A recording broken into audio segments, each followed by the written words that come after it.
আজ কটা দিন ধরে বৃষ্টি যেন থামার আর নামই নিচ্ছে না। তো সেই জন্য সকালবেলা স্নান দান করে চলে এসেছি বিছানাটা গুছাতে। তো এইদিকে বাসি কাজ আমার সারা কমপ্লিট হয়ে গেছে। তো বিছানা গুছিয়ে চলে এসেছি এখানে আমি রান্না করতে। তো আজকে রান্নাতে থাকছে মাংসের তরকারি আর বাদাম দিয়ে লঙ্কা বাটবো। তো রান্নাবান্না কমপ্লিট করে এদিকে খাওয়া দাওয়া হয়ে গেছে।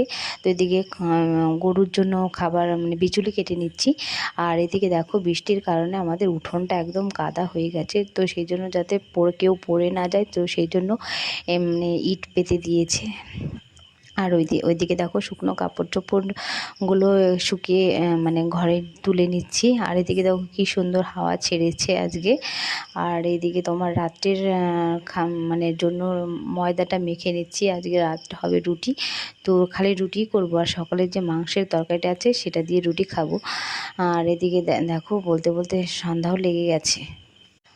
আজ কটা দিন ধরে বৃষ্টি যেন থামার আর নামই নিচ্ছে না। তো সেই জন্য সকালবেলা স্নান দান করে চলে এসেছি বিছানাটা গুছাতে। তো এইদিকে বাসি কাজ আমার সারা কমপ্লিট হয়ে গেছে। তো বিছানা গুছিয়ে চলে এসেছি এখানে আমি রান্না করতে।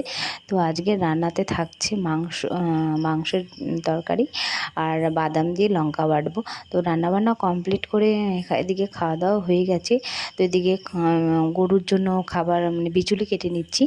আর এদিকে দেখো বৃষ্টির কারণে আমাদের উঠোনটা একদম কাদা হয়ে গেছে। তো সেই জন্য যাতে কেউ পড়ে না যায়, তো সেই জন্য এমনি ইট পেতে দিয়েছে।